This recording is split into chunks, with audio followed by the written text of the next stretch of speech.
Okay, at chicken farming, this is JC De Guzman of Alpha Adventure Farms. So, may question dito na galing kay Charles Senyoso at ang tinatanong niya ay, ilang araw po ba dapat pinakakawalan ang mga chicks for free range kung sa summer at kapag tag-ulan?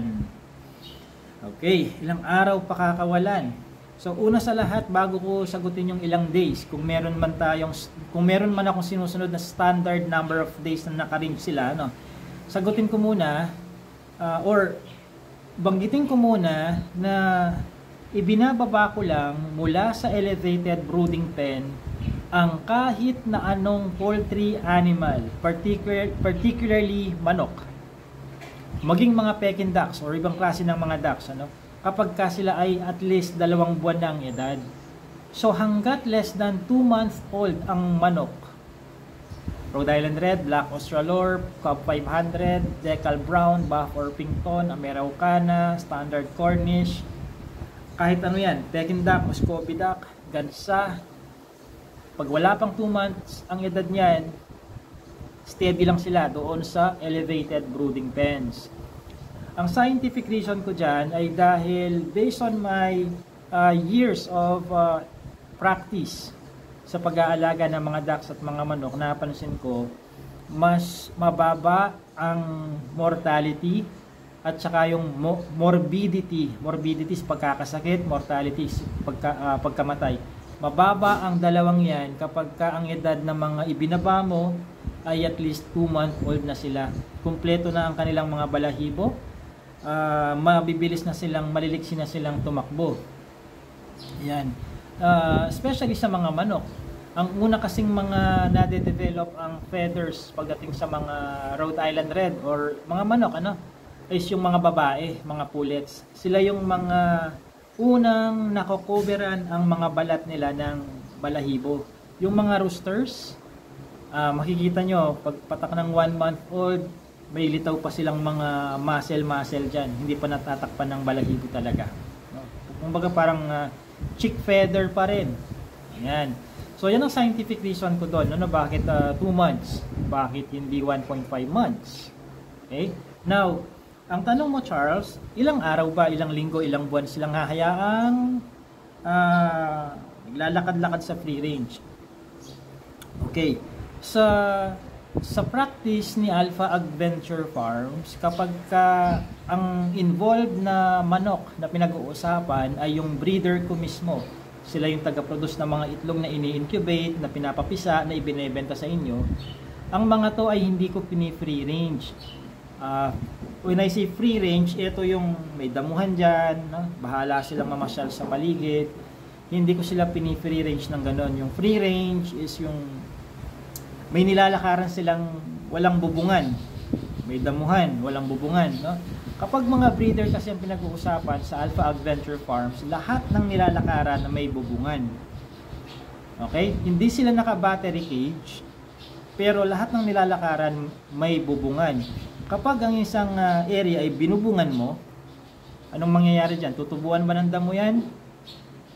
Ay, more likely, walang tutubong damo dyan, no? Obserbahan na lang ninyo kung may mga manggahan kayo dyan or mga malalaking puno, sampalok, abukado, basta malalaking puno. Yung ilalim ng mga punong yan, yung hindi nasisikatan ng araw, pansin nyo, anong meron? Kung hindi man manipis ang damo, wala talagang tumutubong damo. So, anong dahilan bakit ganun ang standard ko? Bakit ganun ang aking cultural management? Mas naglalagay kasi ako ng premium o naglalagay ako ng focus ko doon sa prevention kaysa sa cure. Lalo't higit dito sa paligid ko sa Tarlac. Nasa agricultural land kami, no? Kung sa mga lugar ninyo ay nakakakita lang kayo ng mga tagak, tikling sa paligid kapag medyo tag-ulan, nag-aararo. Dito ho, kaya may nag-aararo o wala, may nagpapatubig o wala, may mga tagak, tikling ho dito. Sa background ko, naririnig yung mga ibon, di ba? So, kapag dumaan kasi yung ibon na yan at nagkataon may bird flu yan at nag-poop siya doon sa area, nung natapat siya doon sa area na walang bubungan sa farm, madadali yung mga manok ko, mga breeders, no? So, ngayon, Charles, ang tanong, kung sasagutin ko yung tanong mo, ibig sabihin dito, hindi ako nagpapakawala ng manok sa free range, mapa-sisiw or may edad na, no? Hindi sila, ang ginagawa ko, una sa lahat, ano ba yung sadya natin, bakit natin pinifree range ang manok? Gusto nating makakain niya ng damo, no, ng insekto. Ang ginagawa ko na lang, yung damo ang ipinapasok ko. Insekto, not so much. Siyempre, halangan manghuli pa ako ng mga grasshopper, tutubi, tipaklong. Hindi na, siyempre. Bumabawi na lang sila sa wastong feeding program, no? Yung mga manok ko, tapos meron silang, yung damo pinapasok, mga madre de agua. Kapag ka nag-harvest dito ng mga pakwan, yung mga reject, yung mga naiiwang reject na pakwan, pinapakain sa kanila. So, doon pa lang bawing-bawi na sila Mabuti nga sila nagpapakwan mga manok dito, no? Hindi lang damo, no? Mga melon, yan. Doon sila bumabawi, no?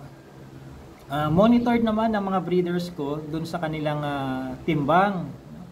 Hindi natatapos doon sa 21st week ang pagtitimbang dito. Pag umabot na ng 20th week to 21st week, every month, minomonitor ang timbang ng mga manok pa rin, no? Yung kukuha ng 10% nung flock, titimbangin yun, divided by kung ilang ulo man yung parte ng 10% na yon, para makuha yung average na timbang na magre-represent sa timbang ng bawat isa sa kanila doon sa flock na yon.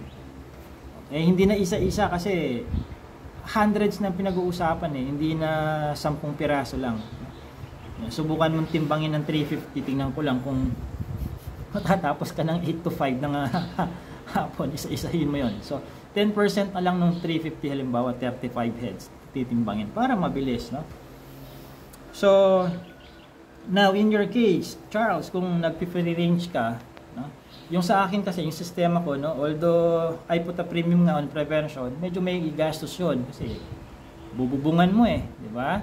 Pero mas nakakasiguro naman ako na hindi sila mas susceptible, mas open sa mga sakit na maaaring manggaling sa mga outsiders na species, ibon. Dumumi man yung ibon na yun sa ere, masushoot sa bubungan, hindi dun sa lupa. Okay? May kalapati nga ako dito, naka-aviary sila, hindi sila pwedeng lilipad-lipad kung saan-saan, makikihalubilo sa ibang mga kalapati na sa ibang tao. Baka magdala pa sila ng sakit dito sa farm, no? Sa mga poultry sub-farms ni Alpha Adventure Farms, isa din ho yan, no? I'd like to take advantage of this opportunity na banggitin sa inyo. Kung kayo ay nagkakalapati or may mga anak kayo or family members na mahilig sa kalapati, kung kayo ay isa sa aking mga poultry sub-farms, ingatan lang ho ninyo, no? Baka yung mga kalapati pa ang magdala ng sakit sa mga manok na galing sa akin. Ay nako, pagka nagkaroon kayo ng case na bird flu, tigil yung ano natin doon. Tigil yung pagiging sub-farm nyo noon, no? Siyempre, hindi ako pwedeng bumili sa inyo. May bird flu na no? Wala pa man ding bakuna pa sa ngayon, as of November 2023. Hindi pa nagpapapasok ang gobyerno ng Pilipinas ng bakuna kontra bird flu. Ingat tayo dyan, no? Mas magastos kapag nangungumpuni na ho tayo. Mas magastos ang senaryo ng treatment kaysa sa prevention, no? Ayan. Buti sana kung sureball na gagaling kapag nasa kalagitnaan ka ng treatment stage, no? Bali sana kung garantisadong gagaling. Yung problema doon na napagastos ka na, napagod ka na ng extra, wala pang kasiguraduhang gagaling, no? So, Charles, kung magpapa-range ka man ng mga sisiw mo, paabutin mo muna ng 8 weeks, no, or 2-month-old. And then i-secure mo rin ang paligid mo, no? Kung alam mo naman sa paligid mo kung maraming mga bayawak diyan or sawa, no? Baka mamaya ang mangyayari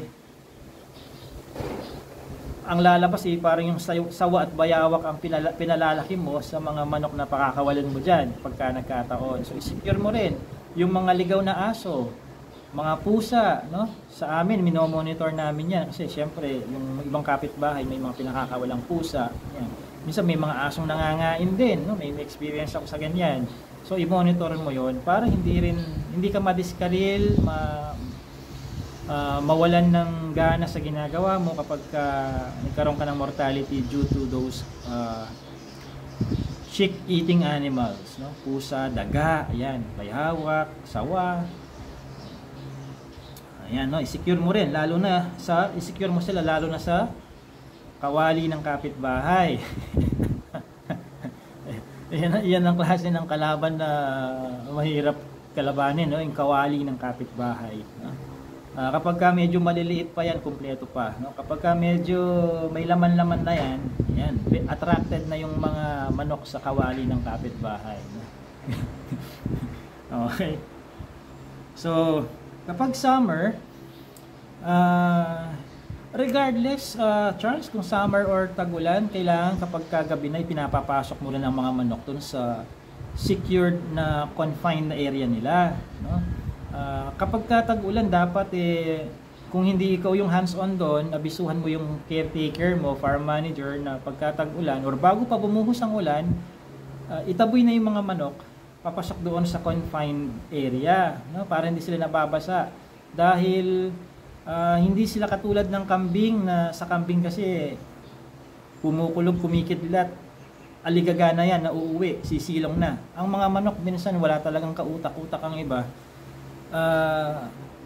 Basang-basa na, soaking wet na, ayaw pang pumasok minsan. So, bilang may-ari, bilang caretaker, dapat ikaw mas nakakaalam ng makakasama at makabubuti sa kanila. So, kumukulog, kumikidlat pa lang, papasukin na yung mga hayop para kapag bumuhos ang ulan, hindi sila mababasa at hindi ka rin mababasa, no?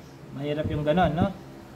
Magkakasakit ng mga alaga mo na ilang buwan mong inalagaan, pinataba, ginastos mo, pinagpaguran. Yun, Charles. Pagka umuulan, wag mo nang palabasin. Pag makulimlim, wag mo nang palabasin. I-set up mo na lang yung bahay nila na kung saan meron siyang lona na pwede mong i-roll pa itaas para yung sinag ng araw ay pumasok sa loob, maarawan sila. Ang pagpapaaraw, isa yan sa mga benefits ng nagpi-free range tayo.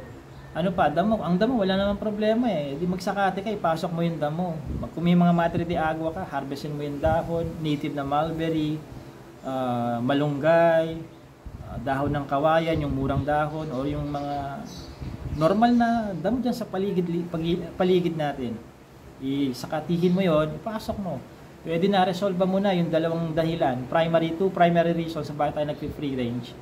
Maarawan sila, mapakain ng damo. Insekto, huwag mo nang pagurin ng sarili mo na no? Kung gusto mo nang pakainin sila ng insekto, mag-alaga ka ng mga black soldier fly larvae nila, So, yun, para meron silang makain na protein rich na mga larvae or larva, no? So, pwede yung ganon, no? Kung gusto mo nang kumpletuhin yung mga kadahilanan bakit tayo nag-free range, no? Ako kasi nakaset up naman ng mga kulungan na pumapasok ang rays of the sun at saka yung damo pinapasok. So, 2 out of 3 reasons kung bakit ako mag-free range ay nare-resolve ako naman. So far so good, no? 4 years and going strong ang pangalang Alpha Adventure Farms, no? So far so good. So Charles, yun, no? Kung gusto mong makopya yung kabuuan ng aking cultural management mula itlog hanggang sa isa na mismo ang mangitlog, mag-register ka na lang doon sa aking chicken farming seminar. Nandiyan sa description box yung link, click mo na lang yun para makita mo yung presyo at detalye. Within the same day, mabibigyan ka ng access, 4 na oras na video yon. At pinaka panghuli sa lahat, open na ang application sa pagiging isa sa mga poultry sub-farms ni Alpha Adventure Farms. Limited lang ang mga slot kada region sa buong Pilipinas. Hindi po unlimited to. Minsan isa lang ang kailangan ko, 2, 3 lang, maximum 3 lang sa bawat region sa buong Pilipinas. First come, first serve po tayo, ha. Kung sino yung unang magda-down payment, sa kanya yung slot. Kapag taken na lahat ng slots, kahit gustuhin pa ninyong triplehin ng bayad, hindi ko na huma-accommodate yan. no?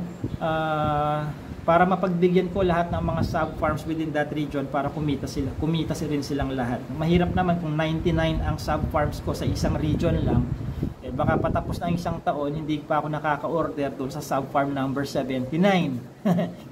Ang dami, di ba? So, limited lang. No? Para nagra-round robin yung pag-order ko sa kanila within that region.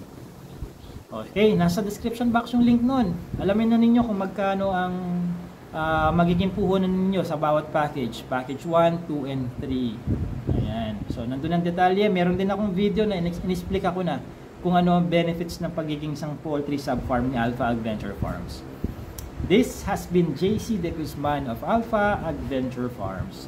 Salamat!